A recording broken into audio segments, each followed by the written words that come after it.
ఈరోజు మనం ఒక పేషెంట్ గురించి తెలుసుకుందాము. ఈ పేషెంట్కి ఆల్మోస్ట్ 8th కంప్లీట్ అవుతా అనేది. First seizure. తిను ఒక కంప్లైంట్తో వచ్చింది ఓపిక. ఒక 4 days నుంచి బేబీ కదలట్లేదు అనేసి. మరి ఎందుకమ్మా ఇంట్లో కూర్చున్నావు 4 days నుంచి కదలలేనప్పుడు అంటే, మేడం నాకు ముందు ప్రెగ్నెన్సీలో కూడా ఇలాగనే జరిగింది. ఒక 2 days నేను బేబీ కదలలేదని గమనించినా కూడా ఇంట్లోనే ఉన్నాను. 2 days తర్వాత నాకు బేబీ తిరిగింది అని తను చెప్తా ఉంది. ఈసారి కూడా అలాగనే తిరుగుతుందేమో అని అనుకున్నాను అని పొరపాటు పడ్డానని వచ్చింది.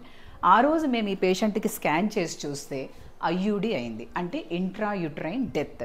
లోపల బేబీ చనిపోయింది. అన్ఫార్చునేట్గా మంత్స్ ఎక్కువగా ఉండటం వల్ల, ముందు సీజర్ అవ్వటం వల్ల మేము ఈమెకు మళ్ళీ స్కాన్ చేసి ఐయుడిని చూసిన తర్వాత రిపీట్ సెక్షన్ చేయాల్సి వచ్చింది. సో బేబీ కదలలేదు అనేది ఒక బ్యాడ్ సైన్, ఒక వెరీ ఆమ్నియస్ సైన్. మీరు ఖచ్చితంగా ఈ సిమ్టమ్ని గనక గుర్తించినట్లయితే